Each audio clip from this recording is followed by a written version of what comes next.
достар, бүгін бізде Hyundai Elantra автокөлігі. Бұл көлікті біз кілт емес, чип тюнинг емес, ал тек қана диагностика жасап, проблемасын табуға тырысамыз. Көлікте бізде 3 цилиндрмен тұр, дұрыс жасамай тұр. Қозғалтқышын 2 рет ашып, 2 рет жапқан, бірақ перевой сонда да кетпей тұр дейді. Соның кесірінен қазір компьютерге диагностика салып, сосын егер диагностика көмектеспесе, онда мотор тестермен қарап, анықтап, проблемасын табуға тырысатын боламыз. Достар, сканматикпен диагностика қарадық. Диагностикада көлік оның алдына бір ошибка жасалған, ешқандай ошибка шықпайды. Код ошибкалар тым көрінбейді. Бірақ көлік перебоймен жасайды. Машина қазір қалай жасауын көретін боламыз.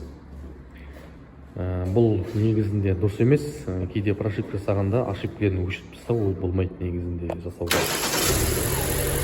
Қозғалтқыш кәдімгідей дірілдеп тұрады. Қалай қойғанда? Кәдімгідей дірілдеп тұрады. Осылай көлік істеп тұр міне, перевоймен. Осы глушительден уже 3 цилиндрмен істеп тұрған белгісі бар да. Ана глушительден өзінің дауысы бар.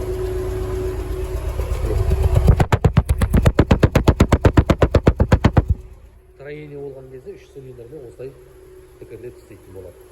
Сондықтан мотор тестермен тексердік. Мына жерде коленвал алып, сигналды алып, коленвал бізде бір цилиндр дұрыс жасамай тұр деп тұр. Ол бізде қызын бірінші цилиндр дұрыс жасамай тұр. Яғни бұл компрессия емес, клапан емес, ал нақты форсунка немесе катушка жақтан импульс жоқ деген сөз. Соны ары қарайтын боламыз.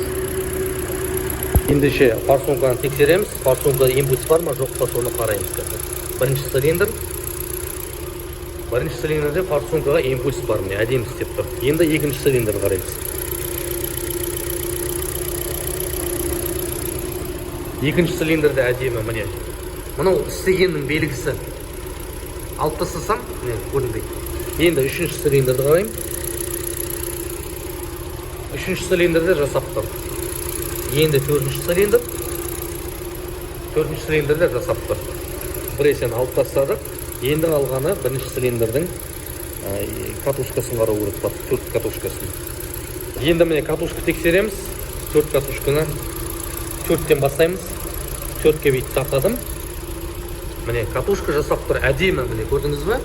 Л сияқты әріп әдемі болып тұр. Мына түбіндегі мынау свечаның жанғаны міне. Міне осындай схема болу керек. Енді 3-ке тақайым. 3-те де әдемі жасап тұр. 2-ні тақаймыз. 2-ні тақадым. 2 де жасап тұр. Енді 1-ді тақайым. Мінекей достар, катушка жасамаса осындай схема қалады міне. 2-ге салған кезде басқа міне 2-ні қойдым. Міне жасап тұрған импульсті көрдіңіз, осындай болып істейді. Байқаңыз, енді мен бірінші цилиндрге тақайым.